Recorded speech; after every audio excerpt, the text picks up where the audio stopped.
We are extremely close on the free-to-play account to getting our first ever champion up to level 60. The first one always takes a bloody long time. However, there are a quadrillion little tips and tricks that you've got to know when it comes to ranking up champions inside of Raid to make things a quadrillion times more efficient. That's what we're going to be covering in this video as I go ahead and pick up a very important little milestone reward on the free-to-play account, which is the big batch of 300 gems from completing our first set of 76 missions. Oh god, we've got then some as well to pick up also. This means that we can now head on into our gem mine and get our second upgrade on the gem mine. 2 out of 3, nice and easy.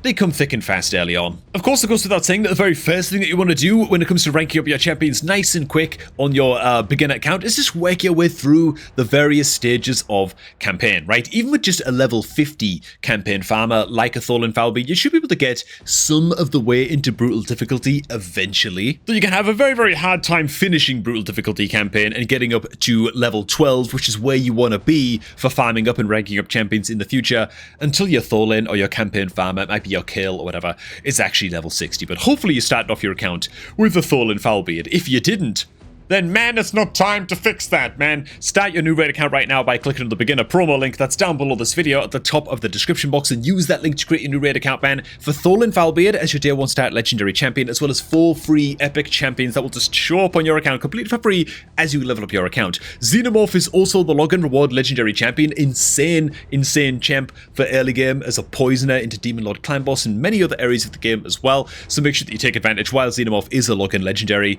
This promo link and Xenomorph are limited time, which is why I decided to create a new free-to-play series starting off right now, you know what I'm saying? So make sure to go ahead and join on in with that. I should also mention as well that this beginner account and these videos are all going to be part of a new beginner crash course series. If you miss any videos in this series, the first like 7 or 8 episodes on this free-to-play account are going to be part of this beginner crash course series where I cover everything that a new player needs to know to cover them for the first month or 2 of their Raid account. That playlist is going to be linked down below in the description box as well. That is the beginner crash course series. Okay, let's do this. First things first, when it comes to ranking up champions inside of Raid, how do you actually want to go about doing that? Basically, whatever current rank a champion is in your account, for example, Sniper here is 4 stars, you need to then sacrifice other 4-star quality champions, right? Champions of the same rank in equal number to the champion that you're upgrading, that you can use chickens to stand in for a champion. For example, I could just sacrifice 2 champions and throw in 2 4-star chickens if I wanted to rank up Sniper.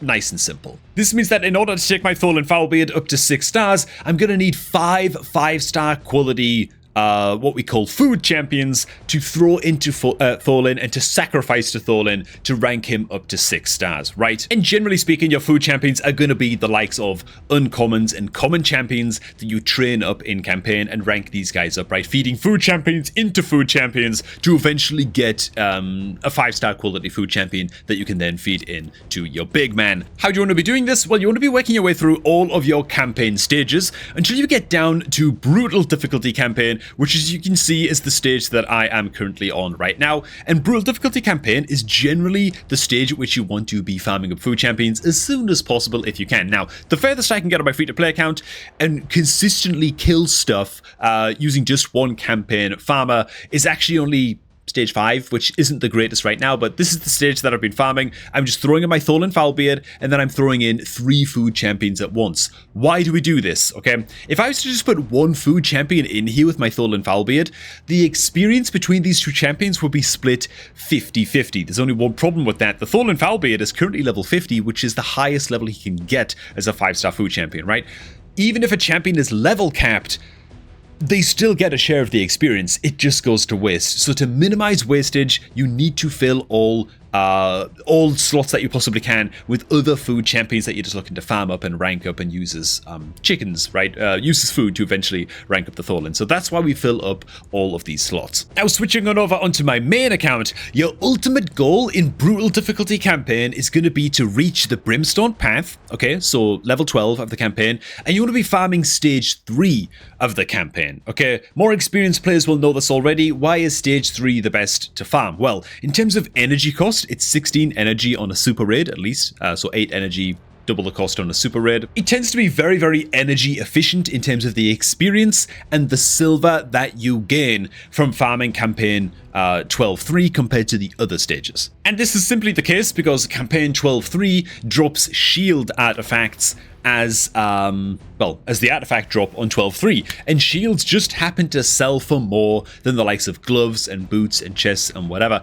It's a very, very marginal difference, but shields tend to sell for a better price, and so you actually earn more silver than you would compared to if you were farming something like stage 6, a brutal campaign, where yeah, you earn a tiny bit more experience for farming stage 6, but you don't earn anywhere near as much silver from farming a stage 6. So 12.3 tends to be the best bang for your buck in terms of energy spent and resources gained. That said, on my free-to-play account, and probably on your beginner account if you're a new player watching this video, you're going to struggle to farm 12.3 until you have a level 60 campaign farmer probably built in lifesteal gear. Now, you'll also notice this is still on the same account. After farming one super raid into campaign 12.3, I farmed up 3 of my 1-star food champions up to level 9, so they only need 1 more level, right? So don't make the mistake of pumping multiple super raids into 12.3 if you're going to over level your champions. 1 super raid and then 1 regular raid will get your 1-star champions nicely up to level 10, so that then they can rank up into 2-star champions, and you can continue ranking them up from there,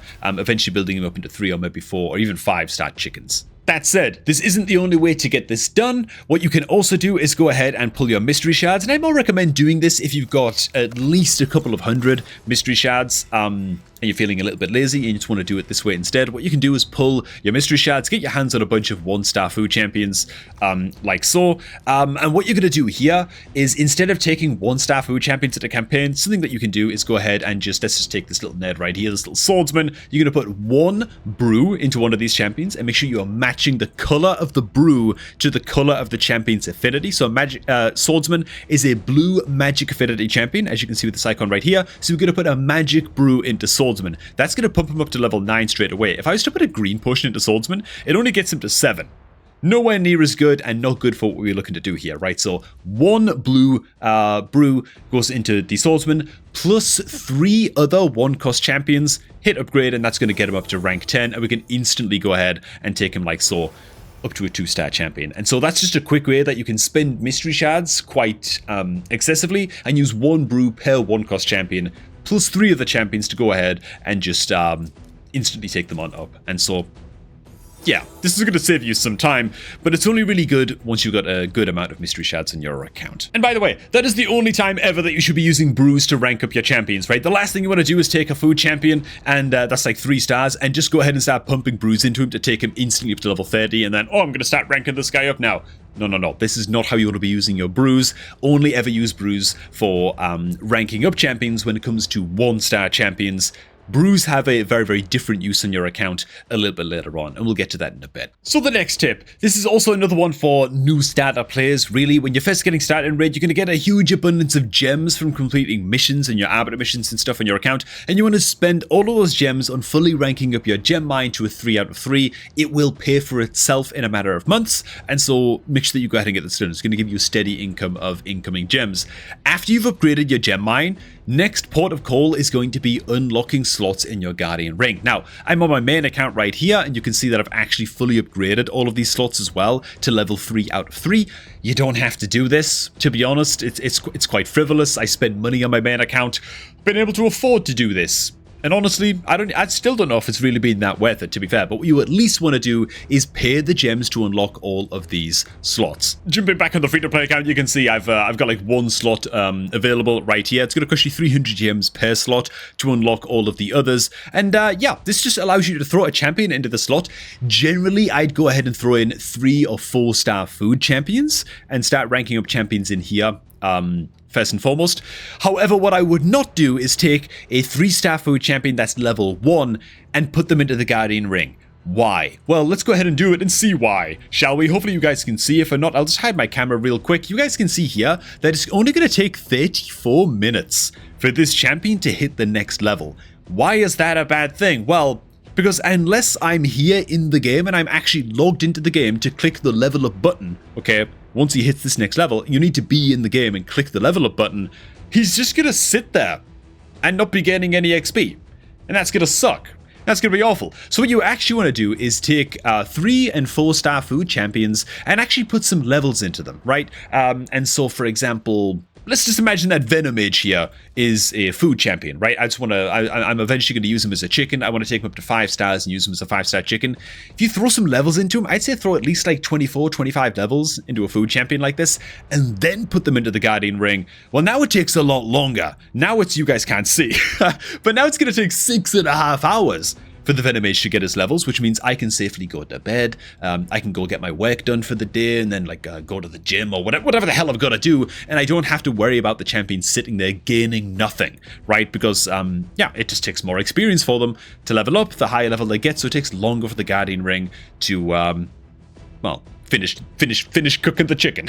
And so that is a damn good use of the Guardian Ring right there, and I'd highly recommend getting all 5 of those slots unlocked as soon as your gem mine is fully upgraded, which on the free-to-play I'm still working on. Next up, events inside of Raid. Okay, the timing of upgrading your champions is a resource in and of itself inside of Raid, and it just so happens that there is a champion training. Is it a tournament or an event that's going on right now? Wait a minute. Okay, lovely jubbly. It's an event. Good stuff. So there's a champion training event going on right now, which is great news for us in the free-to-play because I'm doing nothing but level champions and rank up champions right now. So a champion training event just gives you free stuff inside of the game for leveling up and ranking up champions. Now, a champion training event is a little bit different from a champion training tournament. They're similar, but are different in a distinct way in that a champion training tournament will also give you points for feeding skill tomes into your champions, right? Using epic and legendary skill tomes can be a way to get points very, very quickly and a big burst of points in a champion training tournament, which can be useful if you're trying to win the champion training tournament, but generally people tend to save their skill tomes and not spend them during champion training tournaments and spend them instead during CVC, a clan versus clan event inside of the game, which if you're a brand new player, don't worry about it, you'll learn what a CVC is eventually. And so in a champ training tournament and a champ training event, you get points for leveling up your champs and you can earn all kinds of free rewards. And so if you're gonna spam rank up a bunch of champions, I'll be honest, in the first week or so of your account, just get it done, right? You just need to get your first level 60 champion on the board and on your account as fast as bloody possible, right? Whether that's your kill or hopefully for you, a Tholin Foulbeard. Because you use my beginner promo link to sign up and create your new account, of course. Just don't worry too much about what events going on in the game. Just get your first level 60. After you've got your first level 60, what you want to be doing to blast these champ training events is kind of what I'm accidentally doing right here, which is saving up a bunch of level 30 and level 40 champions that you intend to use as food champions, but don't actually rank these guys up yet, right? I've got a bunch of champions here that are sitting at level 40 that are just uncommon pieces of crap that I'm looking to turn into 5-star chickens. I'm going to rank these guys up one more time and use them as 5-star chickens into the Tholin to take them up to 6 stars. But what you can actually do is save up a ton of these champions, right, that are sitting at level 40 and level 30, and just send them all to your reserve vault and just store them in your vault and just wait for the opportune moment to go ahead and rank these guys up at just the right time during a champion training event or champion training tournament and get a bunch of free points and earn a bunch of free rewards on your account, okay? This is bloody effective to do. In fact, let me just show you my reserve vault on my main account, man. And look at it. Oh, dude, it's glorious. So these are just a billion food champions that I've been saving up for a long time on the main account, and I'm just waiting for the opportune moment to rank a lot of these guys up and just waiting for champion training to get that done. Now, you'll also notice that a lot of these food champions are sitting at level 18. Next question is, what's that all about? Well, this is where the true use for brews is going to come in on your account. Okay, so when it comes to leveling up and ranking up champions, again, you don't really want to be using brews to level up any champion unless it's just for leveling up a 1-star champion up to 2 stars, right? That's not what brews are for. Brews are literally just currency that you exchange. Okay, so if we go into upgrade level, you see all my brews across the top of my screen right here. Those brews are literally just a currency that you convert directly into rewards in champion training tournaments, in champion training events, right? So if I go ahead and take a 3-star food champion, what you want to do with your 3-star food champions during champion training events and champion training tournaments, and this is for once your account is at least a few weeks old, by the way, just to be clear, this is not that important to do when you're in the earliest weeks of your account. You want to take one brew and just throw it into your 3-star food champions, right? One green brew because she's Spirit Affinity for my Magic Affinity food champions that are 3 stars I go ahead and throw one brew into here as well, and it just gives you free event points. Likewise, I can head into my filters here and kind of do this a little bit en masse as well. If I show my reserve vault, I can go into the brew upgrade button here in the bottom right of the screen, because I've got a lot of these champions saved up. I can click the brew upgrade button. I can, I've actually got to go into the filters here and then include my reserve vault. Shows all of the food champions I've got sitting around. I can just click on all of my magic affinity champions right here. And let's just check if I've got any. I do actually have a couple rares as well. Click on all of my magic champions that are still just a level 1 and a 3 stars, and go ahead and just put one brew into all of them at once and get all kinds of points this way, and do this with the spirit affinity champions as well, so on and so forth. And this is generally how you would be spending your brews on your account, is for maximizing your rewards during champion training tournaments and champion training events. And so for new players, this is more of just a warning to save your brews, because you're going to be using them for the most part during these champion training tournaments and events. You can see here we just farmed up a good few hundred points from doing really nothing. And yeah, now when it comes to 4-star food champions, instead of just one brew, I like to go ahead and throw 3 experience brews into my 4-star food champions. 4-star champions offer a lot more points than 3 stars, so you know, I'm willing to commit a lot more brews into these guys, and 4 brews into 5-star food champions gives a lot of points as well. Now, next tip for ranking up your champs, man. And I can't stress this one enough, man, because it takes some patience, okay? Level up your champions in Minotaur's Labyrinth if you intend on using these champions at level 60 on your account. Now, some exceptions to this rule. First and foremost, we're back on the free-to-play account right now, and there's all kinds of exceptions to this rule if your account is in the super early game, okay? You farm Minotaur's Labyrinth to farm up mastery scrolls on your champions. And generally speaking, it is just a lot more energy efficient, and it earns you silver and it can earn you experience on your champions if you're farming these mastery scrolls inside of Minotaur's Labyrinth. However, when you're just getting started in Raid, first of all, you want to spend your gems to upgrade your gem mine. Okay, cool. Then you want to spend your gems to unlock all of your Guardian Ring slots. You know, also cool. But honestly, before you get to upgrading your Guardian Ring fully, or maybe after you've upgraded your Guardian Ring fully, you can go ahead and afford to spend the first 800 gems on just unlocking the Guardian Scrolls immediately on your first level 60 champion, right? On your campaign farmer champion, the most powerful champion on your account. This is not an efficient way to get your mastery scrolls. It's generally not recommended to do this beyond your first 1 or 2 champions that you get your mastery scrolls for. Generally speaking, you want to farm your mastery scrolls inside of Minotaur. Why am I including this in a leveling video? This is important, man. So if I was to go ahead and say, maybe I want to take my Elhain up to level 60. Right now she's level 40, right? She's only 4 stars.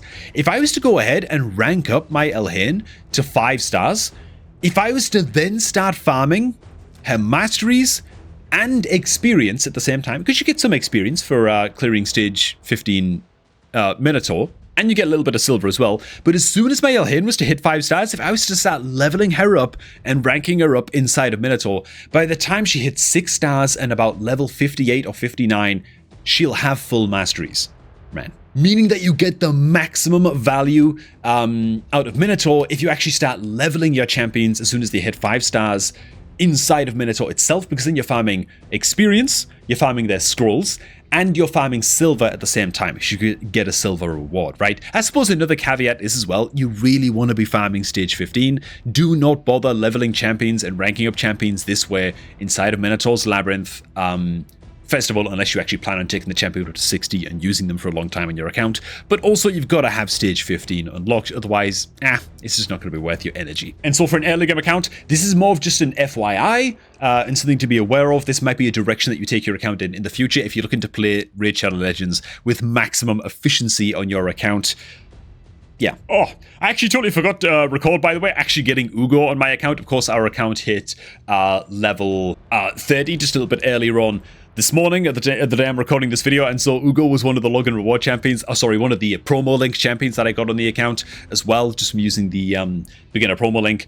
Great champion. But I forgot to record the clip of grabbing Uugo from the inbox, so I apologize for that. Now, the next tip is a little bit more advanced, and this tip comes down to a slightly more luxurious account. Not at the extent of my account. You don't need an account that is this stacked to pull this tip off, but once you've got a good, maybe a dozen or so level 60 champions on your account, you can then consider going in and building champions like Masiliac Priest Ornn, or perhaps like a Godseeker in Neri, or perhaps like maybe a good old legendary like Nock the Paralyzer. All of these champions have one thing in common, and that's that these champions can solo certain content in the game, right? They can actually just solo their way through dungeons completely. Meseliac Priest Ornn is a good example of this. These champions tend to be built in regeneration gear, at least, if not regeneration and immortal gear. They tend to have very good defensive stats, a lot of HP, good speeds, very self-sufficient builds, and these are tanky champions, right? Kind of champions that bring attack all enemies poison skills, right? And a lot of extra survivability, which the likes of Meseliac Priest Ornn has on his passive, increasing his own HP and defense percent throughout the course of a fight, right? So Meseliac Priest Ornn is a great solo champion. Why is this important? Well, it's because at certain times inside a raid, you're going to get tournaments popping up in the game. For example, like Ice Golem tournament or Dragon tournaments, which are notoriously easy to solo if you've built a correct champion for the job. And what this allows you to do is that if there's a Dragon tournament, for example, active at the same time as a champion training event and a champion training tournament, then what you can do is this. You can head on to, for example, whatever tournament's active, whatever stage of Dragon you're able to clear. I'm going to go ahead and run in here at stage 23, and I'm just going to put the Meseliac Priest on as the team leader, and he is just going to solo carry this team. I'm just going to go ahead and throw in, I guess, just 4 2-star food champions. We can go ahead and run this with super raids. We can leave this on auto battle. I can go ahead and run like maybe 30 battles or whatever, you know, and we can just run this out and have our Meseliac Priest on solo the dungeon while also farming a small amount of experience for a bunch of food champions. You might think to yourself, well, this is like, is this really that big of a deal? It can't be that much experience for the food champions. Yeah, but it's like, we're double dipping. And any time you can double dip in an event inside of raid, right? I could be farming a dungeon tournament and getting those rewards while spending the same energy, but I'm also farming rewards as well from leveling food champions for a champion training event or a champion training tournament. That's bloody glorious, and this is a little bit of a luxury thing that you can work towards later on your account, right? Certain champions inside of raid that can solo content or act as part of like a duo team like a Godseeker and Eerie to solo farm these tournaments and just maximize the efficiency of every point of energy spent on your account by double or sometimes even triple dipping between events all at once. And so I'll just go ahead and fast forward to the end of this run. Oh, bloody hell, and the run just finished. And of course these champions were level 1 when we just started. As you can see, 5 levels farmed for free on 4 food champions, while also farming a dragon. Lovely jubbly. But all of this being said, it all goes back to just getting your first campaign farmer up to level 60. And so I'm going to getting on with that on my own free-to-play account right now, man. Thanks for stopping by, man. Don't forget, there's going to be all kinds of beginner playlist crash course action link down below this video at the in the description box that I'm going to be adding to over the course of the next 7 or 8 free-to-play account videos. And it should hopefully set people up for 2026 and beyond, potentially, for setting up a new free-to-play account of their own, man. If you're going to join me in this free-to-play adventure, by the way, this is going to be my 2026 free-to-play account, man, starting off with the best beginner promo link in the world. You can find that link down below this video at the top of the description box, man. Click on it right now using laptop or PC and use that link to create a new account for all of the free stuff that you see on screen right now and get it done while Xenomorph is the long-run reward legendary champion for the most ungodly start Raid Shadow Legends has ever seen, man. Thanks for stopping by. Hope this video was useful to any beginners out there, and I'm going to catch all of y'all just a tad bit later, man.